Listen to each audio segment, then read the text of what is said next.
Only one small principle of play to remind you of.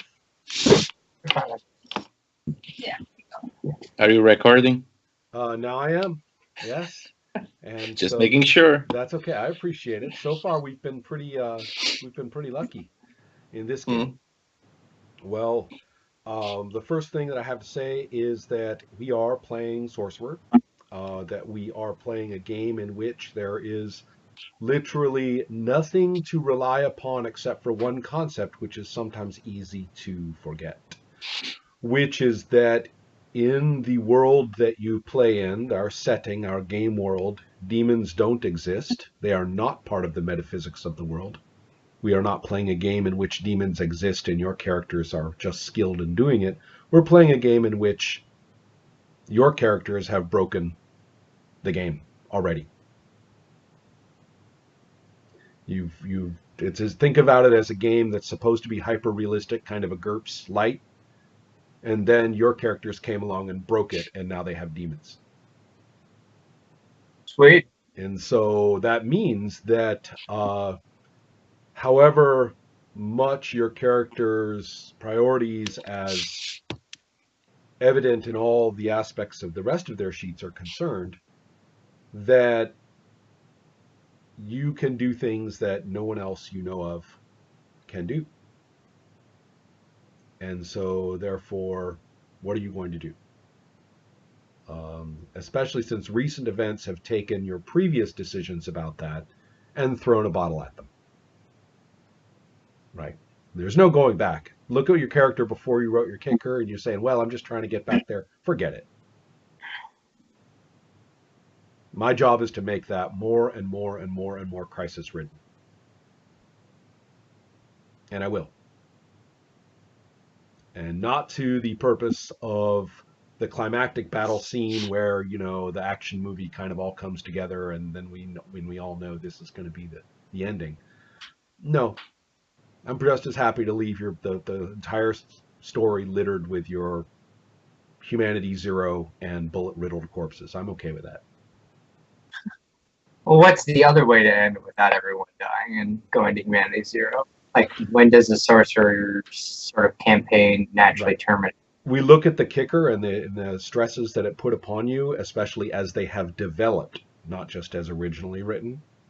And when you consider that that story is concluded, that the fundamental conflicts about your character and the new way of life or decisions or things that are revealed about the character are evident, then you say the kicker's resolved. This has resolved my kicker. And then there are mechanics at that point to handle that. And not for an end game, but as a sort of a coda and character development, mechanical character development at that point. And so at that time, but until and as such a thing happens, your characters also have a negative exit as well, typically humanity zero. And so, and that's fine by me. So what I guess I'm saying is that although I love all of your characters, the GM doesn't. And so, therefore, to play sorcerers, think about what you can do. Think about what you can do, and think about starting to do it, because that's your only edge. Otherwise, you're just a musician. You're just a, you know, a cybercrime boss with, you know, delusions of grandeur, and you're just an academic who may not have tenure at this point. So, so that's really all there is to it. I mean, I'm not really threatening you so much as just reminding you that your character's powers are significant. You have access to all of those rituals: contacting, summoning, binding, punishing, containing, banishing. Which And ones humanity checks? I beg your pardon? Which ones prompt humanity checks as a reminder? Contact, summon, bind. And furthermore, there's also commanding demons, telling them what to do, which is not a ritual. It's just an action. but it's something that all of your characters can do to any demon at any time. So, worth thinking about. So you guys all have all of those available to you, and you also have your demons in current situations. So from there, I believe, and thinking now that I have examined the diagrams, Zach, I don't know if you noticed the posting that I did about the last session. No, I've been a bit busy. It's I brilliantly slightly borked your diagram in play again. But now I have looked at it and said, what on earth was I thinking? And we are all set with that. Okay. The the best way to manage that is I want no more than 30 seconds for each of the other characters to know what they're doing right at the moment, and then I have things to do with Michael. So that's my plan. With who? Michael. Oh. So I'm curious about what Maxine and what Alan are doing at this moment. I know where they are. You're in the parking lot holding earphones and your guitar. You're in the ambulance or a car accompanying the ambulance with Helen going to the hospital.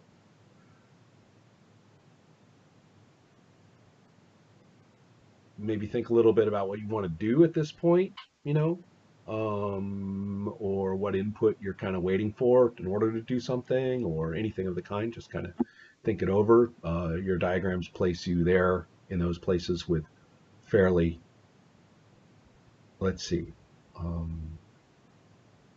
yeah, fairly intensive fashion, I would say. And so, so then we move to Michael, who at last remove had actually managed to wrench your demon away from the musical montage that it had been sucked into. And that's the last we saw. So to put this back into location, I don't really remember exactly where you were when that happened, unless it was still in your kind of private hangout space back at your bar. That's right. Okay. So let me know what you intend to do before what really happens to you. Oh dear.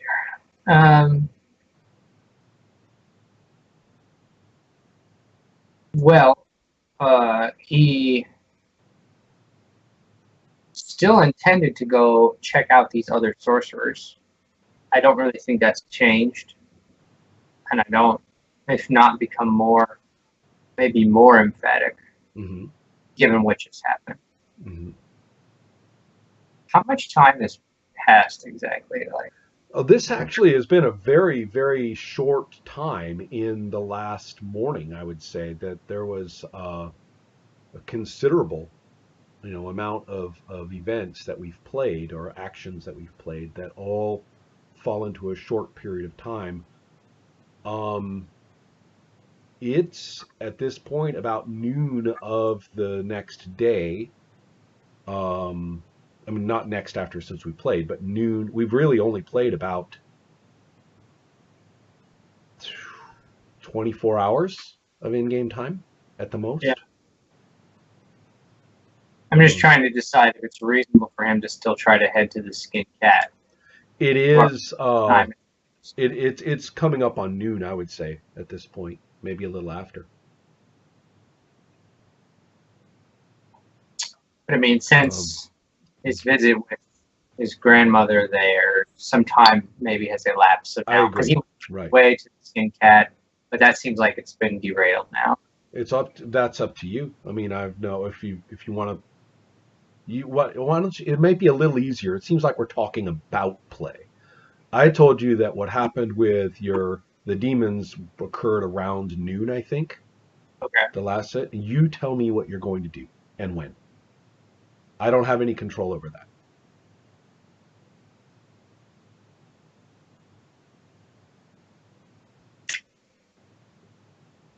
Well, he's going to try to find one of the other sorcerers from the data he got from Tom.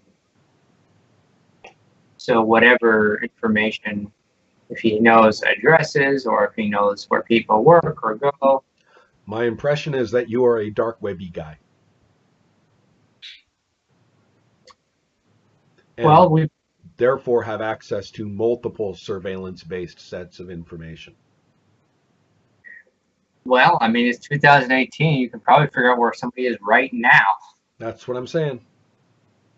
All right, I Maxine mean, has a cell phone, probably. mhm. We may. I don't know what his powers are. Like, it has a GPS. I know where she is. Right. Well, the thing that I believe that you talks to me about, first of all, is that you have mundane access into this kind of information to begin with. And you've also used your demon to help you locate it before. Um, I mean, this isn't very different from what you've already done, right? So, Right. so I'm just spitballing about what we see you actually do. Okay. Well, It's then not, we see. you don't have to like justify it and find the right toggle on your sheet, otherwise you can't do it. That's not what I mean. I'm just Right. asking you what you do. All right. Well, then Michael goes to upstairs to his office. He opens his computer and he, ascertains the location, if possible, right now Hmm. of both of these sorcerers, given the data he got from Tom. Okay. That probably shouldn't be too hard. Um, go ahead and roll. First of Cover. all, yeah, actually, first of all, I would like you to go ahead and roll for your demon's help because this isn't hard for it, you know. Um, I shall it in the interest of greater communication. Fugue is a little bit reluctant because Fugue is telling you that what those other two demons are doing is very, very uh, it's very attracted to it at a metaphysical level, at a level that it cannot control. Mm-hmm. And so therefore, it's more like a warning of danger. Going that way is dangerous. It's not Right. refusing, but going that way is dangerous. So it's actually letting you kind of manage the cognitive part of all this. It's more through the computer than through it. Doesn't mean it's Okay. not going to help. So let's go ahead and see how much it helps first. So go Yes. ahead and roll its power, which is 7, and then I will roll a weeny bit of opposition. Matter of fact, let's be a little clear about this. Go ahead and roll, both of you guys. Roll. I guess it would probably have to be your covers, right? Who guys? Both of the The, other player characters. okay, So yes, not Alan. Yeah, no, Alan, and Jan, Alan. Alan and Ah, Maxine okay, both roll your covers, okay. and you rolled those 7 dice, please, Zach. So roll. Okay.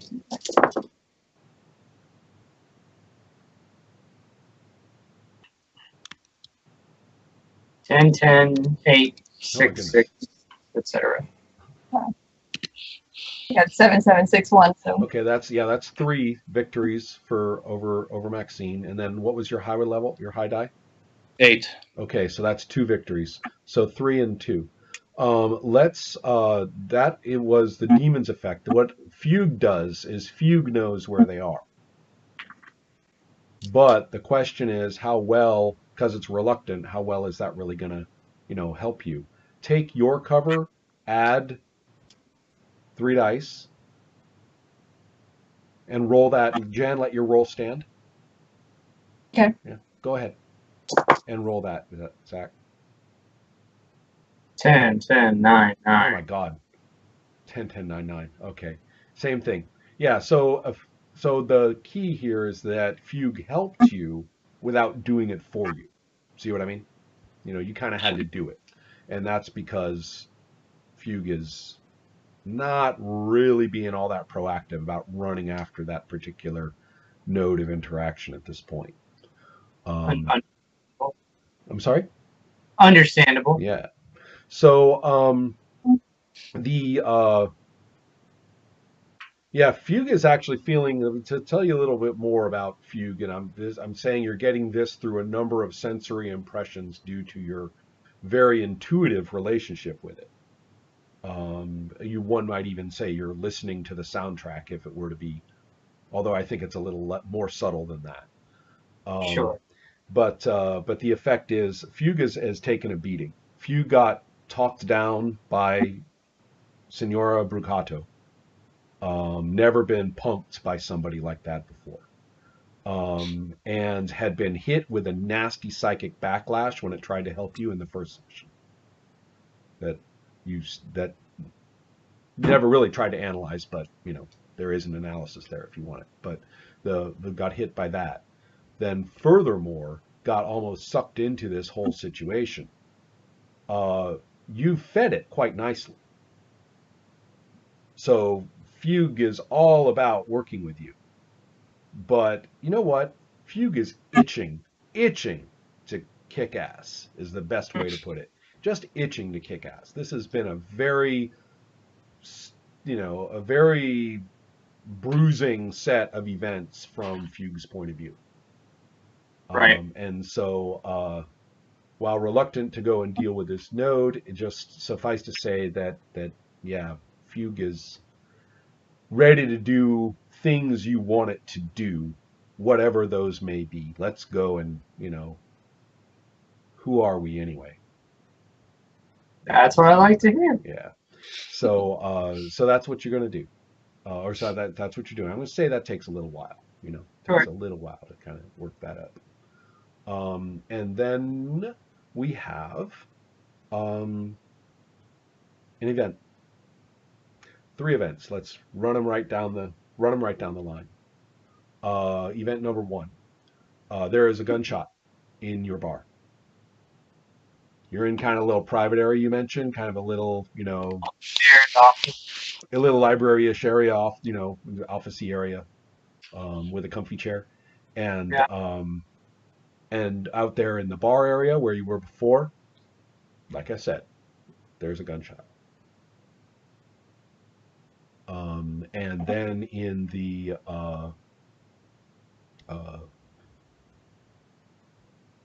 parking lot, one individual that we may have all forgotten about, who is extremely furious at this point, shouts after her advisor as he, gets in the car and goes off with Helen. But does not go with them as her body language had originally indicated. Because remember, you and Helen and Kelly were all going to go off together? Well, Yeah. she's not. She didn't go. She shouts something after the car, turns around, and she has eyes for one thing. Because she's not stupid. She has eyes for those headphones. And you're holding them, and she doesn't like you one bit. She's still 20% convinced that you and Alan have been kind of up to something in some stinking way that totally revises her view of him as a person. And those earphones have been just like a thorn in her side for all day. If you think back on it, right? All day, those earphones have just been a huge pain in her butt. And from that does it. She's going over and she's getting those earphones.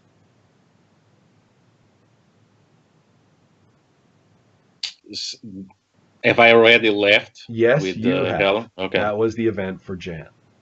Okay. And then the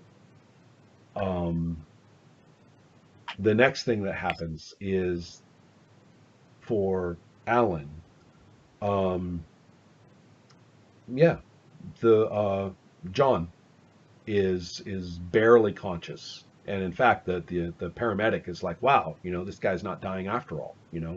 He's going to make it. He's stable. I don't know why or how, but he's stable. Why or how? Yes, of course." And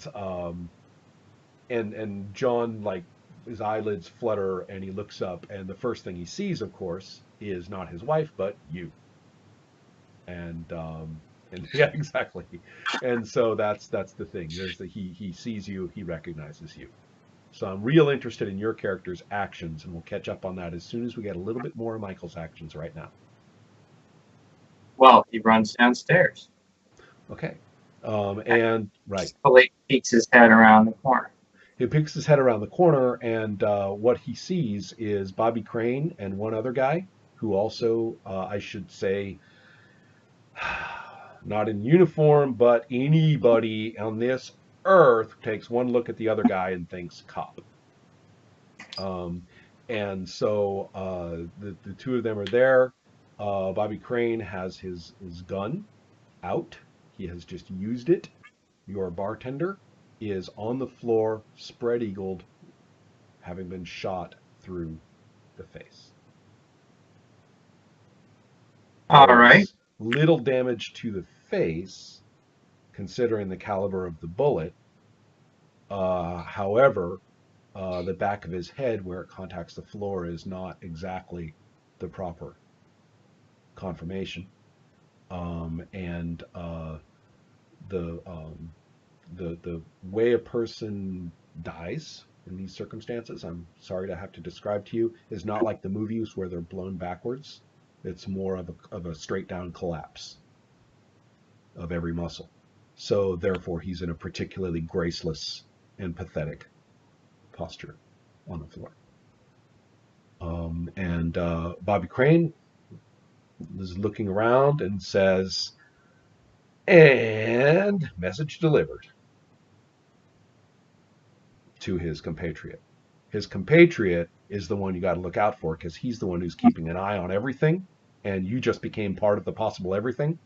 So let's see about you not being spotted by him, if that is, you know, the way you said it is that you were planning on, taking a look in a kind of a glancy way. If you want to Yeah. change that, let me know. I mean, that's No, that's fine. Do I have surveillance in the bar? I would think so. sure.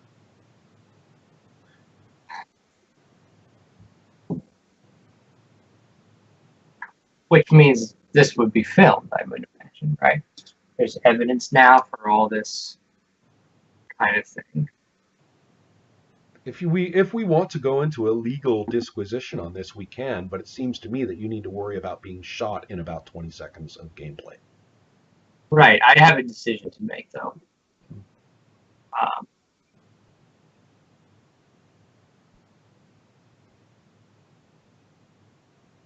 Which is, does Michael pull out his phone and tap the emergency, like, call the police security button that he has hooked up on an app or something like that? I'll just work on another role-playing game design over here on my pad while you think about what you're going to do until you tell me. I just thought I would fill the viewers. Yeah, I think we could do that. So he has on his phone something that has been all hooked up to immediately inform security to come to his place, given some situation like this, Mm-hmm. So he taps that as soon as he sees the bloodied scene. His hands in his pocket. He's tapped that button. Now, explain to me where that button goes again. Are you talking about literal police, or are you talking about a security firm that you have some contact with? I would think a private security firm. Okay, excellent. Make me a real quick, instantaneous, slightly retroactive cover roll. You're rolling against Rawford's cover to see whether he has suborned your. Hold on a sec. Suborned your security already through his contacts, because they're all dark webby too, remember? And second, you had already infiltrated his deal. I'm going to spitball that at this point and say that it was by a single die. It might have been by more, but I can't remember, so we're going to call it a single die bonus. Grab an extra die because you had a slight edge on him in the cover war as of that moment. That's true. Yeah. So that's where that comes from. We're going to find out just how well that call is going to help you.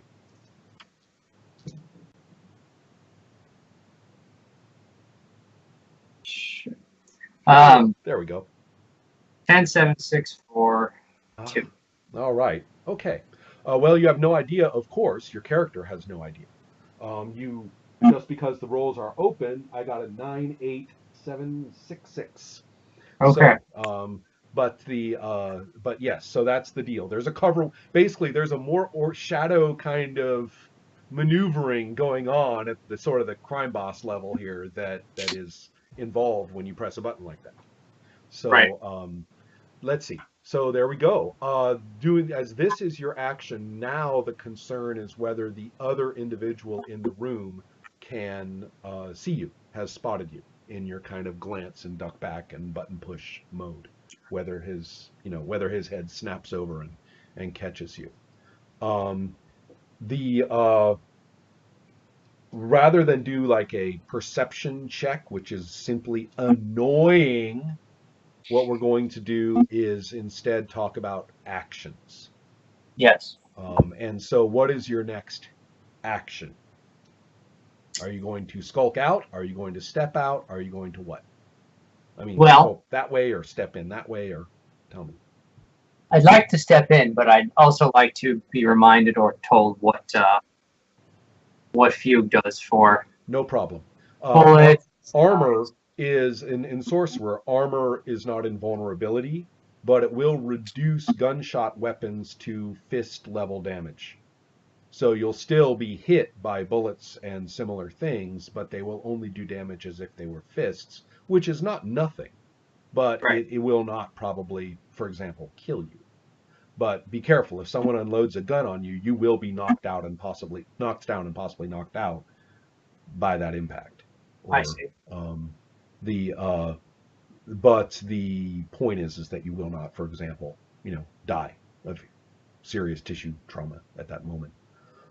Similarly, so that's not great, but it's not bad. Second, there is also fast.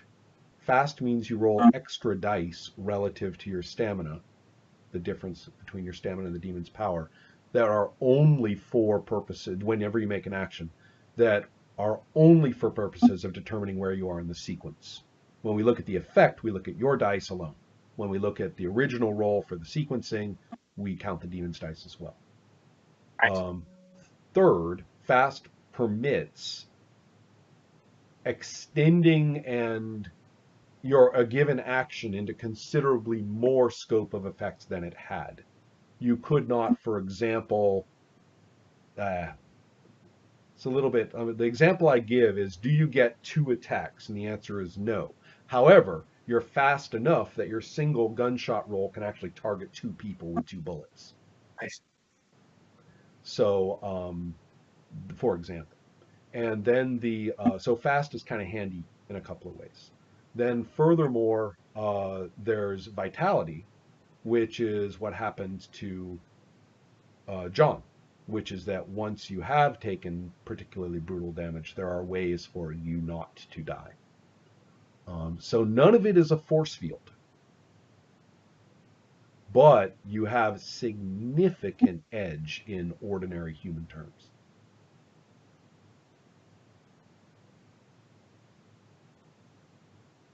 For the Mhm. so fast, I mean, and we're talking about in the terms of like the so-called initiative roll, which I know it's not in Sorcerer. Yes, the ordering quality of the action roll. Yes. I should also point out that when you hit somebody in any way, it does a lot more than what it would ordinarily do. All right. All of these things suck up Fugue's resources considerably, but they all work. So Rockford's holding the gun, Mm-hmm. and his thug is not holding a gun, or he's armed, or He's certainly armed. Or does he have a weapon in hand? No, he's not like brandishing one. Okay. All right. So Michael steps out. He draws his weapon, steps out, and points it in Rockford and says, "Don't move." Okay. So the roles in question Yes. are as follows. You are evidently attacking with will. Now, do you want that don't move to... Let me describe what all everybody's going to do. All right. All rolls may contradict the success of what they're going to do or preempt what they're going to do. But this is whatever everybody's launching into action as of this microsecond. Right. All else being equal, if you had no impact on the scene whatsoever, except for what you just did, they would shoot you. Right. And in Rawford's case, he simply points the gun that he already has. In the other guy's case, he's going to move in a fashion that basically moves him quickly away from where he was standing and orient on you and to fire. So that is going to be their response and what I'll be rolling for. Okay. If what you're doing is merely adding verbal color to attacking them, let me know. Or if your attack is a verbal one, which is intended to stop them. It is. Okay. In that case, you're going to roll your will. I don't see any reason why. I mean, it's not like they didn't expect you to be there, right? I don't think they expected you to come out and just confront them like this. They have a, shall we say, a unflattering view of you as an opponent. Um, they may have been lulled into a sense of arrogance by the fact that they could do this to your sister and not have any repercussions as of this moment. They also,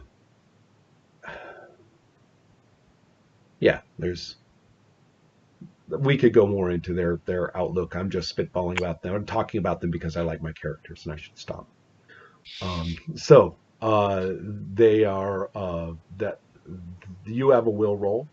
I went into that little babble for no reason except to say that you get a bonus die for the, shall we say, the sort of gutsy taking it, making it real moment, for Michael, if that makes any sense. And so that's that. You're up against, on the one hand, the guy's cover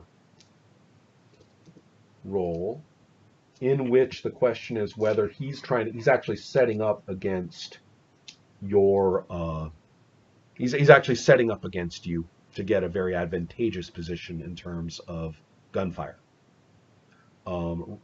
Crane, on the other hand, who is actually sort of, oh boy, here it comes kind of attitude, he was looking forward to this back when he stopped you at the car. And so he is more than ready to drill you as well. So let's see if you can stop them in your tracks with your words.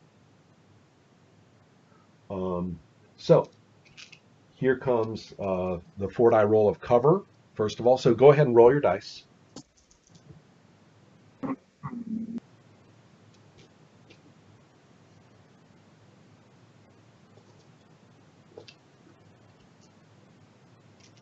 And so what's your high level? 9, 6, and then 3 4s. Okay, so you're coming in first, which is good. And so the other fellow has an 8 and 2 6s and a 5. And so you've got at least, I think, one victory over him. So your words will come in first on him. But let's see how Rawford rolls, which should have been simultaneous, but he, on the other hand, he gets 110, and then 2 9s. Wow, holy crap, 3 9s. No, Well, what's after the 9? So he gets a 10 and 2 9s and a 6 and a 3. So Okay. I believe that beats your roll. Yeah, but one victory over you. So he's coming in first. His shot, basically, I'd like to probably say that you managed to surprise the other guy, but Crane, on the other hand, was ready without bothering to see if you were there, if that's kind of the way of it. So he'd actually already kind of jacked the gun and was like practically in shoot mode already. A little trick happy. Yeah, well, it's an indicator of, I'm interpreting the fact that he came in before you, basically. No, I mean, I'm Yeah. assessing his personality. Well, yes, this is true. This is true. He was not allowed to shoot Mia. So, let's take a look. You have that gunfire coming in on you.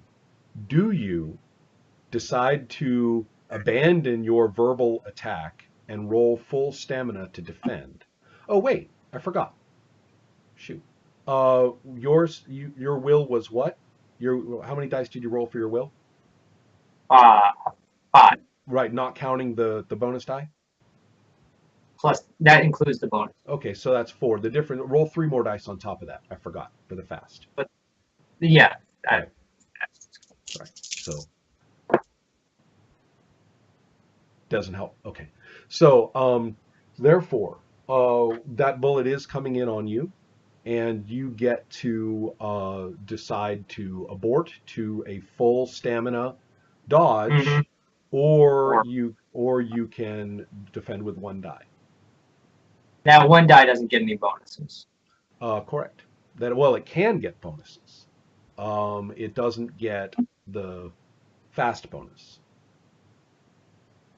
So then if it fails, we're just taking damage, and then Fugue's armor power will reduce the kind of damage. Correct.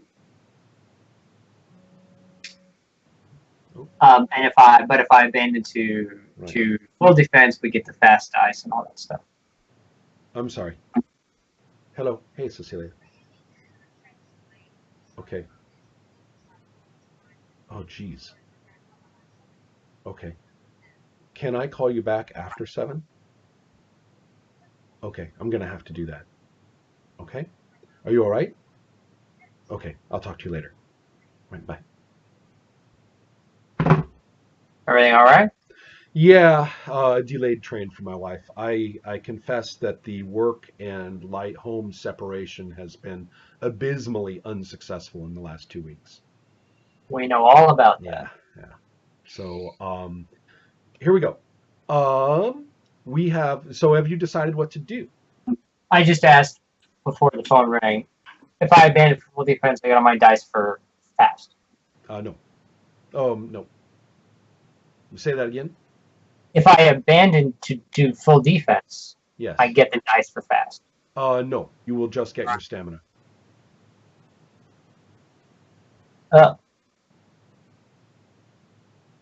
Well, then I will stand with my action and roll 1. 1 die. All right. Because my stamina is 2. So Gutsy. Yeah. A 4. Okay. So he didn't get total victory over you. 1, 2, 3, 4. All right. And so quick, where did my book go? There we go. There are other factors at work here that I would like to, because that 1 die has something else happening at the same time. And so yes.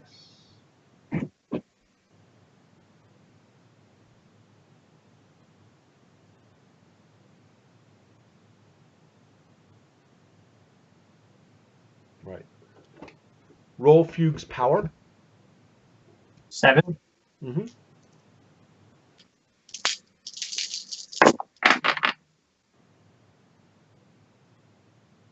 Three 7s, 2 5s, etc. 3 7s. Okay. So that he got a 7, so that's going to be 2 victories. So what Fugue just did was spoil his aim. He used the confuse power as part of your dodge to spoil his aim. So yes, that was that. The reason I didn't tell you that before is because he doesn't give you that power. He uses that power himself. I see. Right. That was actually before we decided he was a parasite. I'll let that wiggle. And so, but either way, it doesn't really matter. Sure. So the point is that he that yes, that bullet that would have hit you is borked. You weren't actually where Rawford thought you were, which he drilled neatly, but he was confused. Excellent. Right. As well. Right. Now the other thing is the other attack is technically okay. So your verbal command comes in now. Rawford has his full will against it. Oh, but wait, and you didn't abort it, right? It's still standing there, I hope? Yeah. Okay, so Rawford's got his will against it, and what is, well, I'll give you the result. Oh my God, he rolls 2 10s and a 7, so I think he probably is not affected by your command. I picked up the dice. So okay, I believe there was a 10 and a 9, something like that. do you want me to roll again? Or No, it should stand. And I know there was at least one 10 in there, which means that the other guy fails. And so in his defense roll, he hasn't gone yet. He fails in his defense roll, and therefore his attempts to get into position. Please roll your will as a defense roll. He's making a tactical movement, basically, is hampered badly by the penalties that he just incurred. See, when someone tells you what to do, you can disobey. But if they succeeded in telling you what to do, then their victories become penalties for your action.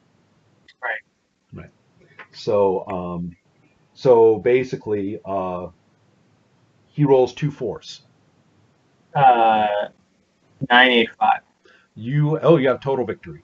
You completely have the drop on that guy. Please remember those 3 bonus dice. If you're going after him in the next action, then you're going to get 3 bonus dice for it.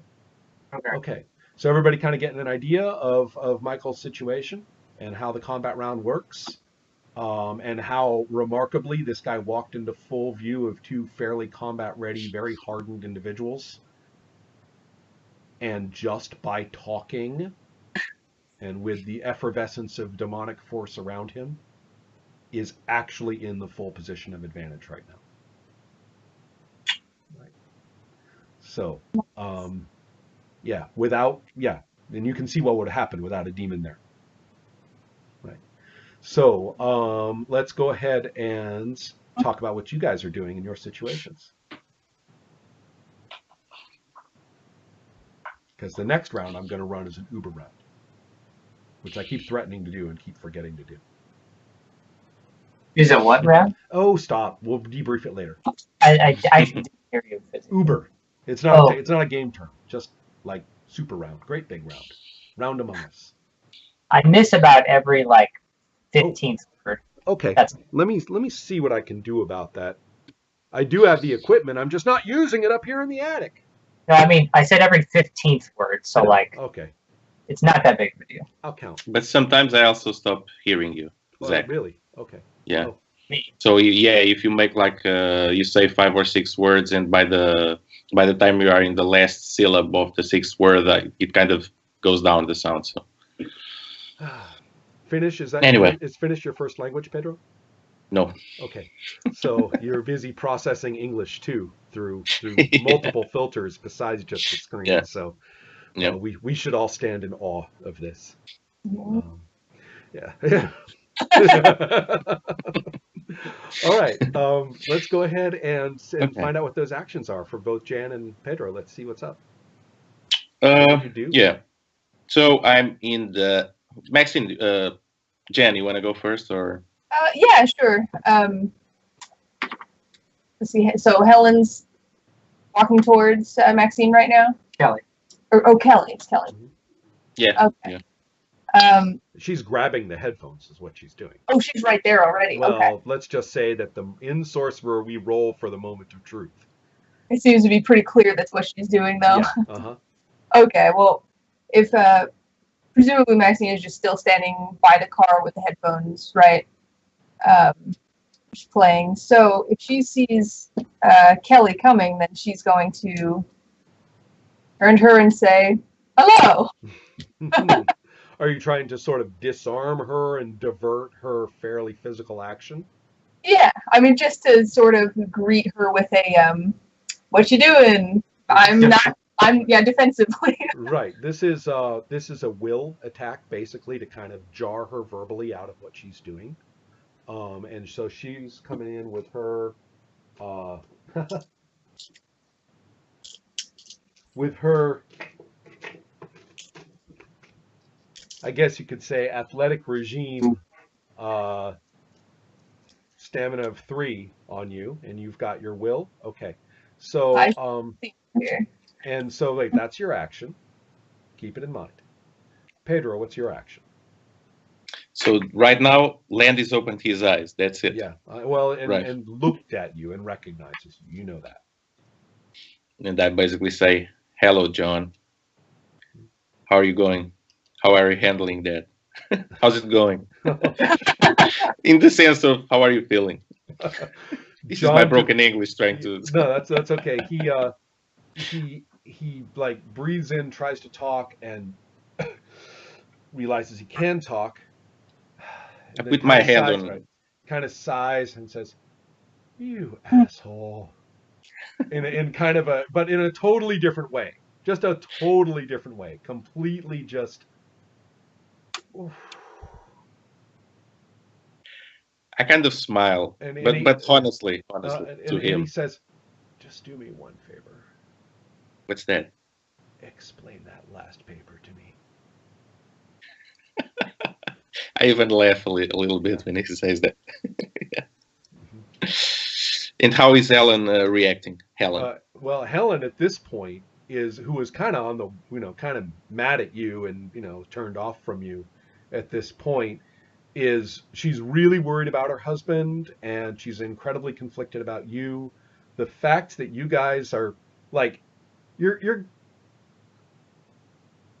male bonding in front of her, and in a way that's kind of, irritating, right? So on the other hand, she's glad that John's not dead. So we're gonna have to roll for how she reacts. You've got a lot of you got a whole lot of Romy Schneider, as you said, to deal with there. She just wins an Oscar for the complexity of this reaction, but I can't explain it. It's in my So, mind's eye. I'm yeah, seeing yeah. this in Well, in I my put the mind's eye. picture up in the recording. I don't know if you Yeah, saw that. Yeah. I saw it. So yeah. So go ahead and tell me what you do. What's your action? Me. Mm-hmm. Uh, I think I next tell him like, Helen is here, John, and I kind of pull her Mm-hmm. to his side of vision. You know. And he says, seriously though, I mean it. I didn't understand it. Well, I'm not If sure I, I understood it myself, but John, right now you gotta get right, he, and I will explain everything you want afterwards, man. he says, tenure or not, choose. It's your fucking meeting right now. He's referring to It's the a tenure meeting, yeah. he's, well, he's gonna live. He's gonna make a phone call, and he wants to know yeah, what to say on the phone call. He didn't understand that paper, and it really, really, really pissed him off that he couldn't understand it. And it's either gonna make sense or you're not gonna get tenure. So now, now what? He wants me to explain it now? yeah. Well, John, it's complicated. Well, you've got your role. You've got your cover role if you want to do it. Yeah, let's do it. Are you sure, John, that you want to do this now? The like I kind of the intern or the ambulance guy is like, he's like looking at you. He's like, tell him, talk to him, whatever, okay. I'm going to try to make this short, John, Mhm. and I'll roll it. Well, Cover. okay. Well, you got your cover roll, you got your will roll, and Zach. Now I need to know what is your action, because it is now a fighting combat, and although the one guy has been kind of flat-footed and rather, he doesn't even know like why that iron will tone jarred him, stopped him in his tracks, but it did. So he's going to try and kind of recover and get himself set. Gunfire in this game does require orientation. So you're ready. right? You were oriented, and especially after that last one and getting your successes, you are oriented with your gun. You can shoot wherever you want. Uh, Crane is going to have to reorganize himself. He knew he hit you. He has no idea what happened. The other guy is rattled. How long do these last? Next round, they're bonus dice, man. They're bonus dice. But after this round. Next roll. It's not a Next. round thing. It's a next roll thing. Okay. So remember, I don't want to front load it, but if you take a shot at them, you can hit them both with one attack roll.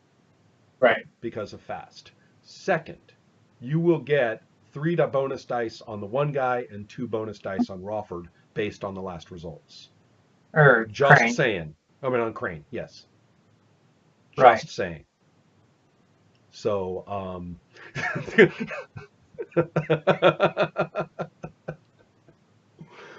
my goodness. Well, I would rather order them to put their hands on their head and get on the ground, and then we can question them, you know. But I should just point out that they're just going to they're going to bowl through the penalties and keep firing at you, even if they're down to 1 die. They're not going to give up. These guys are not going to obey any orders to stand down. Okay. Well, then if I perceive that, then maybe there's a moment where Michael, this is running through his mind, and he looks at them and he sees their hardened faces and he thinks like, I don't have time for this shit. And then pop, pop. Right. Okay. Bonus die right there. Oh yeah, I completely agree. Bonus die as well. So first things first. First things first is that this is 7 dice for your demon's power for the attack roll. That's plus 3 dice. So then, oh wow, oh my god. Plus 3 dice for the fast. No wait, stamina. Holy shit. Plus 5 dice for the fast because your stamina is 2. The difference is 7. Yeah, so that's a 5 die difference, not a 3 die difference. So then sorry about that last round, but 5 die difference there. So then you also have the 3 die bonus on. We're going to roll those bonuses separately, okay? As like 3 dice over here and 2 dice over here for the 2 attacks. So go ahead and roll the massive dice and then the other 5 where they belong. So it's 7 plus 5 right. plus 1. 7 plus 5 plus 1. Yes, for your base roll, 13. Okay. And then plus 3 over here and plus 2 over there. Okay, and then you're going to roll your will, Jan, Maxine's will, if there are any dice left in your house. And then Pedro, you're going to be rolling your cover. All right. We have 50 d10s, so I think we're okay. Oh, by the way, modify it with a lore roll. So I want you to roll your basically 2 rolls. Roll your lore on one hand, 2 separate die pools. Lore on one hand and cover on the other. That's for Alan. Ooh. That's for Alan. Or me. Yes. So because it's kind of a question of which way you get him, if you see what I mean. And so then that leads us to 4 dice over here and 1. Oh, you know what? I had all my dice like all separated out, and all this rolling totally went and bollocksed them up again. Okay, so then that's... Yeah, who designed a game like this with all these dice? Jeez. I know. I like it. Okay, so what do we get? So let's take a look at these massive wads of stuff. And then there's Kelly's roll too, which is the kind of a player in all this. Pedro, do you have a sec? Could you roll 3 dice for Kelly, please, for her stamina? I'm running out of dice. Oh, you want me to write? Yeah, if you could roll for Kelly. Okay, give me a second. 3 dice. To avoid confusing with my own. Yes. Luckily 3 for dice you. for Kelly. Yeah. Okay, so I have no 10s. Does anyone have a 10? Anyone else have a 10? No. Okay. So, Zach, you're coming in first. Strong. Don't touch your dice. Don't touch those dice. And both of them are going to abort to defend, sort of realizing, just how insane this is. Right. So the first guy, the one whose name you don't know, his high is a 7. So how many victories do you have over him? Over him, I have. Does he have 1-7? He has 2 sevens. Okay. So my victories over him are 1, 2, 3, 4, 5, 6, 7, 8, 9. 9 victories of special damage. If I make sure I have this right, if he has 2 7s and I have 5 7s, then I'm going to count 3 of my 7s. Correct. Okay. Yes. And so then, okay, and then Rawford's roll.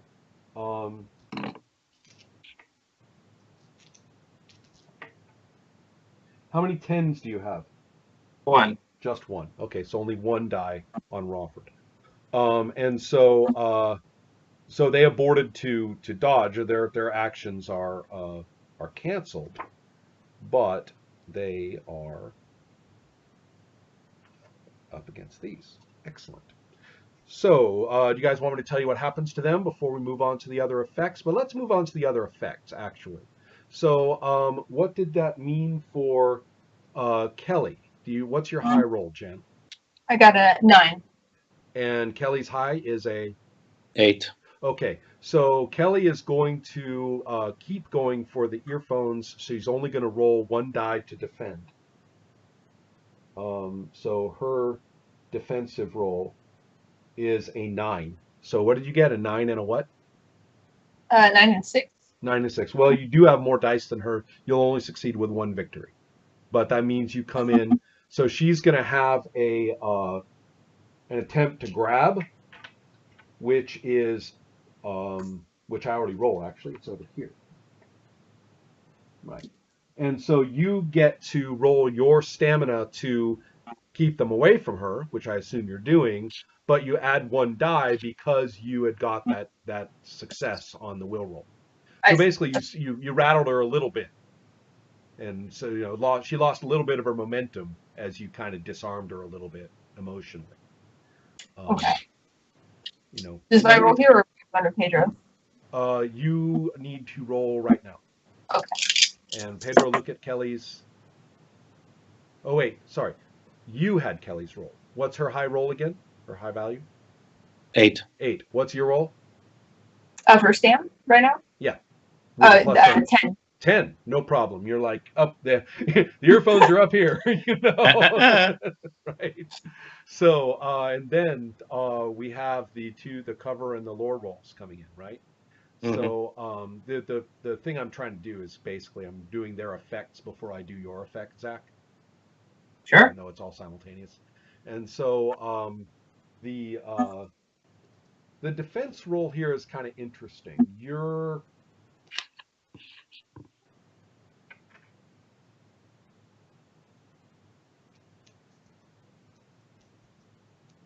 actually okay. So what's your high value, Pedro? On both of your rolls, what are the 2 high values? Cover was a 9. Uh-huh. And lore was an 8. Okay. What anything after the 9 and the 8 in each case? 3 7s. Okay, because I rolled a 6 and a 4. Okay. So that's total victory on the cover, correct? Yeah. And how many victories on the lore? 1. Okay. So you explain it beautifully in raw physics terms. And he gets it at a deeper level as well with the lore. And he says, it's beautiful. And he's nodding his head and listening as if he's listening to music. Right. Add him. Say that again? Add him to the band. Yeah. What? He said add him to the band. Right. He can play drums. I don't know. Yeah. So we have so that's happening. Now to take a look at what occurred, I believe that we had 7 victories of special damage.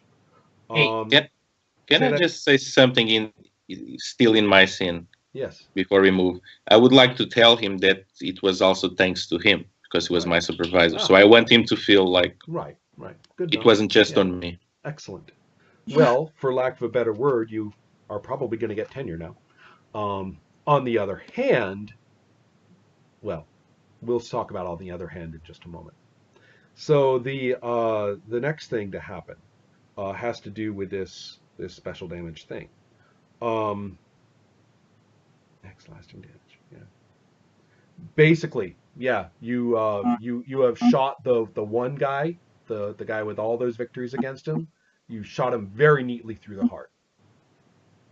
Um, and then uh, against Rawford, um, you have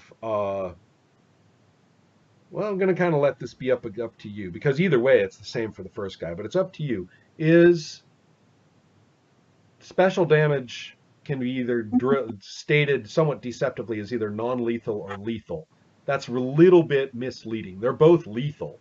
The question is that special damage lethal pretty much means an extraordinary amount of lasting damage. The demon's power is added to the lasting damage of the roll. I see. So the question is, I'm going to leave it up to you which way you want Fugue's power to be. It's only one way or the other. But how do you see Fugue in combat as a combat aid to you when you shoot somebody? Do you always want them dead as a doornail? And that's how it is? Or do you want it more to be of an incapacitating thing where they will be hurt, but they based on how well you shot them, but mainly they will simply be taken out of combat? The latter. Okay, so technically non-lethal special damage, which means he'll take only 1 lasting damage. But he will, on the other hand, take 8 penalties. So Right. 9 total for the next action, which means he is completely helpless for whatever it is you want to do to him next. Where is he shot? Pedro. Oh, that's a good question. With that's sort of the oh goodness. I see. I'm sorry. So well, that's Zach. What do you mean? Where is he shot? You're the one who you aimed. In the leg. There you go. Right. So he basically, yeah, he's completely incapacitated with the precision point of that shot. All right. I'm going to say the leg goes out from under him and he hits the ground so hard it's like face first and completely incapacitated. So you're there. There's 2 bodies. Sad to say again, there are physiological effects upon sudden death and the room reeks of it. And that Crane, yes, is briefly, and you know this, briefly, completely incapacitated. So what are you going to do?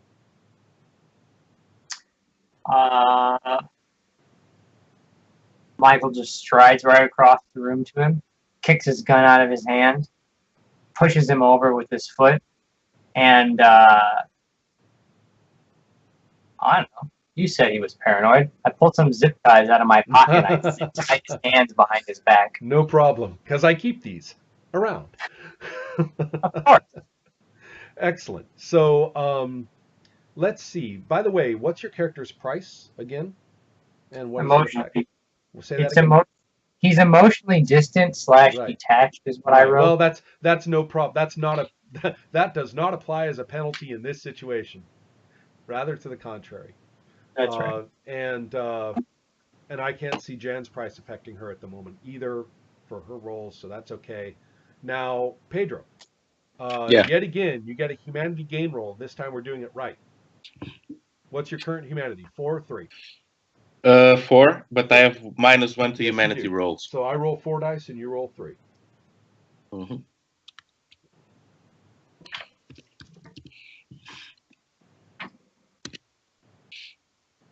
Yeah. What'd you get? Uh-oh. 4, 4, 5. Oh no humanity increase for you this time. Okay, so that is our outcome. And we have finished a bit of a round. It is the end of an hour.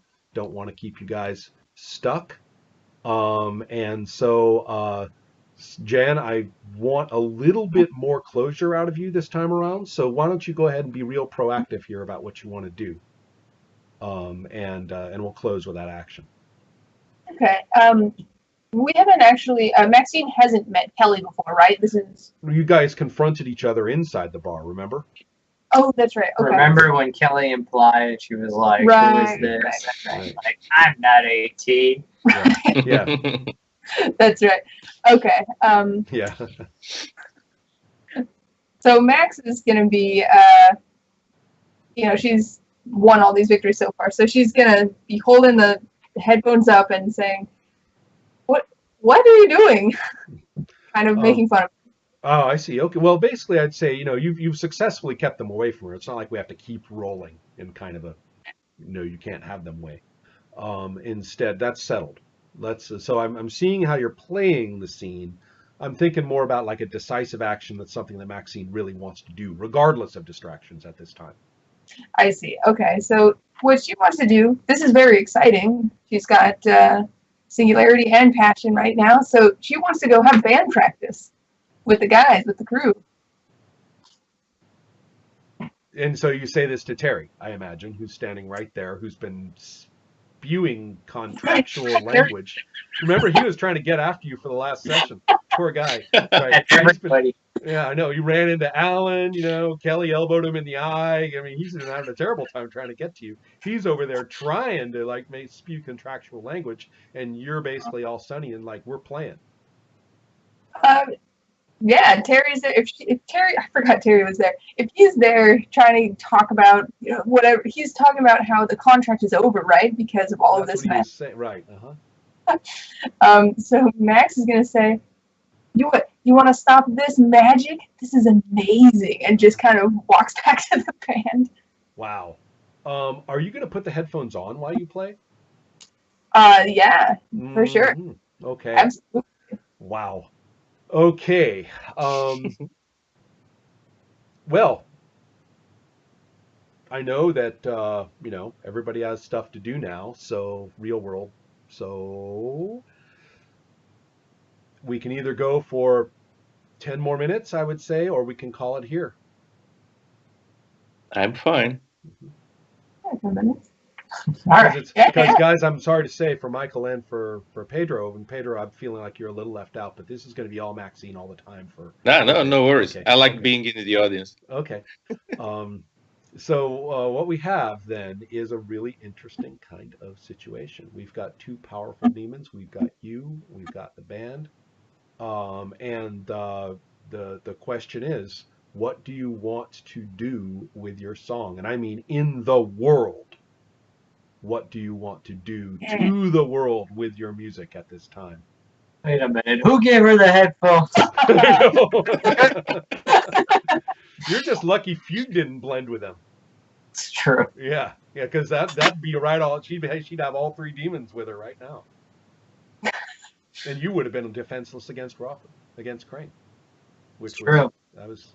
I was prepared for that as of last session to see how that would go. Man.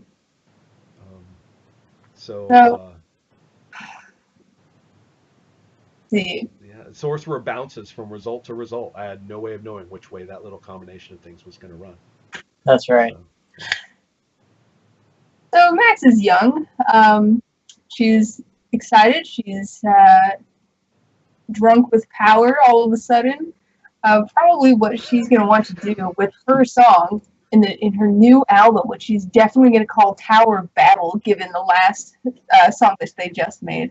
She's really excited to just bring... What does she want to do? She wants to make the world more interested in music. So how can we make this something cool? She wants people to stop working, I guess, and to everyone have... she wants everyone to listen to her song. Wow. Can everyone turn on the radio? Well, given singularity, yes. Well, first of all, passion gives you the reach to reach all these people. That it gives you. You've got that. With singularity there, you're able actually to know who is listening, and that's a lot of listeners. Presumably, this is throughout the city, not the country or anything too Well, large. we'll see where the roll takes us. Oh, right. Yeah. Okay. We'll see where the roll takes us, and so therefore, and you are dealing with a demon of power 8 and a demon of power 7, so we're not really screwing around. So the first baseline roll is going to be, oh man, there's a lot of rolls that are going to factor into this. The first one has to do with you channeling uh, singularity into and passion, together. And so that in many ways is a little tricky. There's not much opposition, but I want to see how well you do it. This is a lore roll. Okay. So am I to imagine that you are very much taking command of the situation and ordering everybody, shut up, get into position, let's go, Oh, kind of thing? All right. So rather than, geez, you can roll for all this stuff. Okay, we're going to take it from the top. The first thing we need to concern is how well you manage the demons. Roll your lore.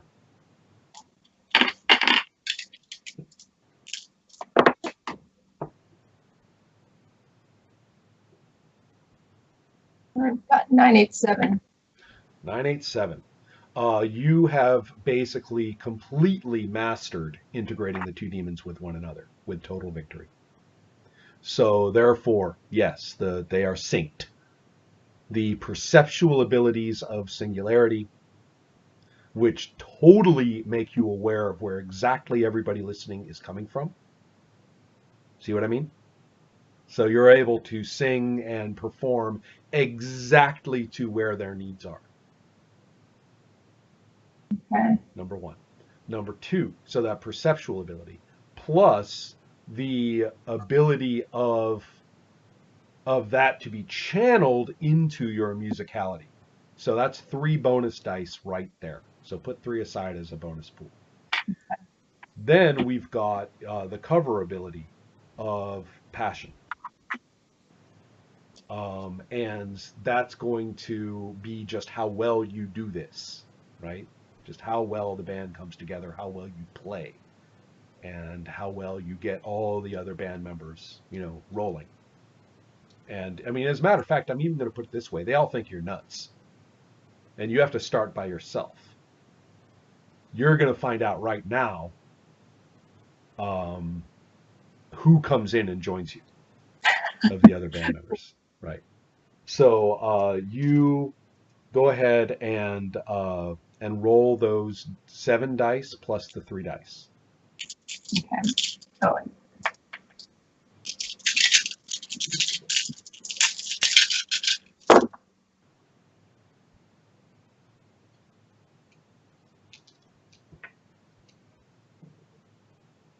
What's your high value? 10. And your next high value? 9. Excellent. And so then, holy, yeah.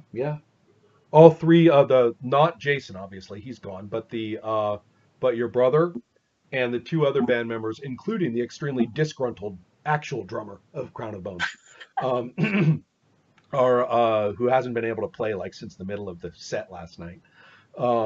Basically, totally, almost compelled. In fact, I would say absolutely compelled, enthralled, move into play. Through the power of the demons, every imaginable bit of relevant instrumentation leaps into action practically before or as anybody tries to turn them on or touch them. And yeah. And so then now, so given those roles, which was easily what was your roll again? 10 and then what? 10, 9, 8 at the top. Holy cow. So yeah, those 3 are good enough. You're going to maintain the three die bonus just because it's 3 more against the highest of what was rolled by the other band members. And now you're going to get your message out. It's a will roll. Okay. Modified by the 3 dice, given reach of the 7 power of the demon, which is enhanced probably by, I might make a roll for the demons to enhance that even more. The perceptual ability actually is going to enhance this. So hold on a second, because your will is what you're trying to tell everybody. Passion gives you the reach to do it, but your ability to tune it to the perceptions of your audience and the needs of your audience is what Singularity is giving you. And that's the +3. Well, no. The +3 is how well you got the other band members to play. Oh. Right now, roll for Singularity. 7 dice, and I'll roll the difficulty of what he's up against. So you just hold on, Jen. So, Pedro, can you roll the 7 dice for Singularity? It being your demon and all. Sounds fair.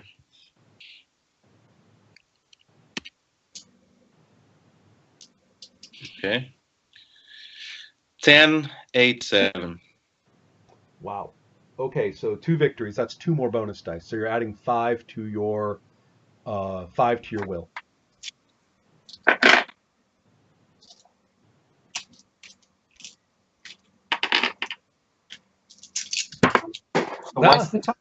What's this?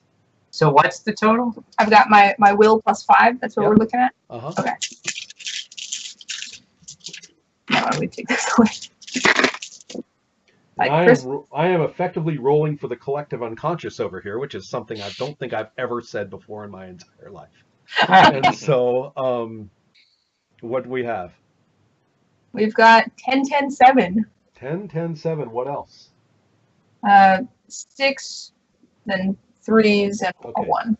Excellent. Well, you have 4 victories over this range of people, which at power 7 is easily the city. Okay. You have just initiated a citywide work stoppage. Awesome. And a fair amount of them are literally dancing in the streets. Yeah. In winter. I say first thing that happens in LA is all the traffic stops. That's right. Yeah. Miles. That's right. So, actually, you know what? I'm even going to make that a little different, Zach. I have a terrible idea. For the next half an hour, all traffic in LA is smooth as silk. Because every single person gets it. That's impossible. Breaking LA. Yeah. So, and believe me, that's the song that John is listening to. That's the in the ambulance. That's how you get well, let's see. In terms of work, it's kind of an interesting question.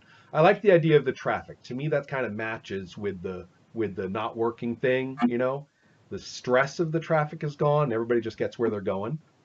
But they don't feel a need to go to work. Fortunately, John's not dying. Yes. I will say that there are some negative consequences of this over the course of the next few hours. But matter of fact, yes, I'm pretty certain there are. But yes, so that is what happens. LA just turned into Coachella. Yeah, for a little while. Awesome. Mm-hmm. And so, and then, as Michael's tying up with the zip, he turns to the radio, and you don't have to listen to the radio. You're a sorcerer. Oh. You're like, I'm going to say, yeah, you're like, whoa. Yeah. Wait. Yeah, you and Fugue are like, whoa. So, yeah. What is happening? Yeah. Cool. All right, guys. So, awesome session. It's very awesome. So great. Thanks, guys. Yeah. We've all got to run to go do stuff. Wonderful to see you. Happy See you guys next week. Sorcerer!